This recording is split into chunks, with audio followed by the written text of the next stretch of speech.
Keyingi qismga o'tamiz. Section 2 ga o'tamiz. Section 2 o'zdan ko'rgan edi questions 11 to 20, questions 11 to 15 ABC multiple choice savollari bo'lar ekan. Change in Barford over the last 50 years. Demak, oxirgi 50 yilda Barforddagi o'zgarishlar. In Shona's opinion, Shonaning opinioniga ko'ra, why do fewer people use buses in Barford? Barfordda shu kunlarda nimaga odamlar, kamroq odamlar bus ishlatadi? Buses are old and uncomfortable. Juda ham eski va noqulay. Fares are gone up so much. To'lovlar ko'payib ketibdi. Not so many bus routes. Ko'p marshrutlar yo'q. What change in the road network is known to have benefits town most. Demak, townni eng ko'p benefit qilgan road networkdagi o'zgarish nima? Construction of bypass qurilganligi, development of cycle pathlar qurilganligi, banning of cars from certain street, ba'zi streetlardan karlarni kirishini qo'yilmaganligi, taqiqlab qo'yilganligi. What's the problem affecting shopping in the town centerdagi shoppingni affect qilayotgan problema bu lack of parking space, parking yo'q, lack of major retailerlar yo'q, lack of restaurant, cafelar yo'q. What does Shona say about medical facility at Barford? Medical facility haqida nima der ekan Shona? No hospital debdi. New medical practice are planned debdi. Number of dentists too low debdi. Dentistlar soni ko'p emas. Largest number of people are employed in. Eng ko'p odamlar qayerda employ qilingan? Manufacturing, services and education. O'zing ko'rgan edi, hammasini analiz qildik, o'qib chiqdik. Ana shunday qilib hammasini bir marta har birini detalli o'qib chiqishlar kerak bo'ladi. Underline qilinganlar yordamchilar va circle qilinganlar asosiy keywordlar hisoblanadi. Ana shunday qilib analiz qilmasangiz section 2 larni, section 3 larni baraka topmaysiz, yuqori ball chiqmaydi baribir. Shuning uchun ham aniqmasdan, lazylik qilmasdan, dangasalik qilmasdan hammasini detalli chiroyli ravishda analiz qilishdan kerak bo'ladi. Endi eshitamiz savollarni, javoblarni berishga harakat qilamiz. Okay, we must remember to for all your have. You will hear a talk given by a woman called Shona Ferguson about changes in a town called Barford.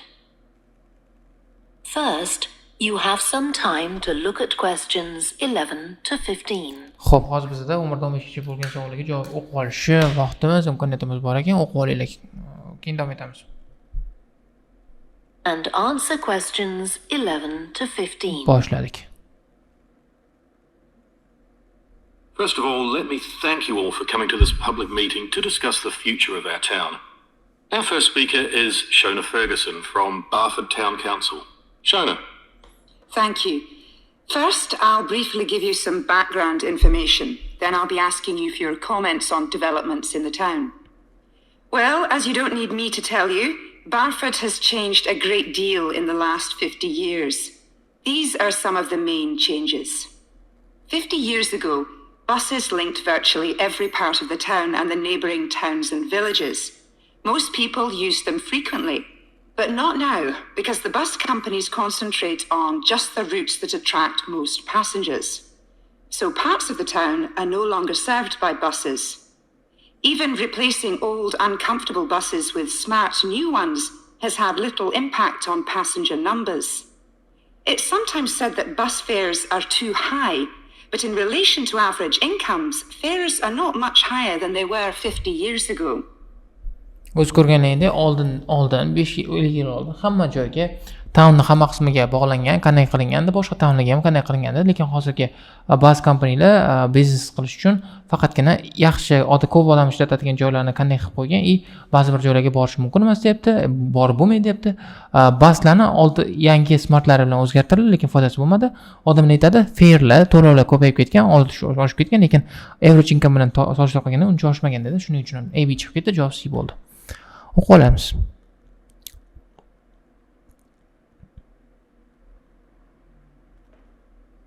Oh, 50 years ago, when virtually every part of the town, neighboring towns and villages, most people use them frequently, but not now, because the bus companies concentrate on just the routes that attract most passengers. Shuning uchun ham javob C. So parts of the town are no longer served by them. Smart bus new ones they get little impact again. E plus fares too much higher deyishadi, lekin fares are not much higher than 50 years ago. Shuning uchun ham javob B, C, A, B chiqib ketdi. Javob C bo'ldi. Keyin qism. Changes in the road network are affecting the town. The centre was recently closed to traffic on a trial basis, making it much safer for pedestrians. The impact of this is being measured. The new cycle paths separating bikes from cars in most main roads are being used far more than was expected, reducing traffic and improving air quality. And although the council's attempts to have a bypass constructed have failed, we haven't given up hope of persuading the government to change its mind. Shopping in the town centre has changed over the years. Xo'p, certain streetdan banning car dedi. Eng katta ana shu bo'ldi. O'zgarishi bo'ldi. Shuning uchun ham javobni siya olamiz. Nimaga unaqa bo'ldi? Xo'p, the impact is voy xudoyim. Adashman. Charchadim. Bo'ldi. To'xtataman menimcha. Qisqasi javob B bo'libdi, A chiqib ketdi, C chiqib ketdi. Nimaga unaqa bo'libdi? Xo'p, eshitamiz, o'qiymiz. Changes in road network are affecting the town. The center was recently closed to traffic on the trial basis, making it much safer for pedestrians. The impact is being measured dedi. Demak, o'qisunda impact is being measured degani bu bilishmaydi qanaqa ta'sirga ega bo'lganligini. Townga qanaqa ta'sir qilgan bilmaydi. Shuning uchun ham javob emas. Bu javob emas, C chiqib ketdi. The new cycle paths separated bikes from cars into most main roads are being used for more than expected, reducing tear, improving air quality. Job B bo'ldi. E plus council attempts to have a bypass have failed. Demak, unda construction of bypass bo'lmagan. Shuning uchun ham javob B bo'ldi va A va C chiqib ketdi. Men hozir to'xtatamanda keyin olaman 13 bilan 20 gacha. Men keyingi darsda olaman, ertaga olaman chunki juda ham charchadim, soat 10 bo'lib ketdi. Ketdik.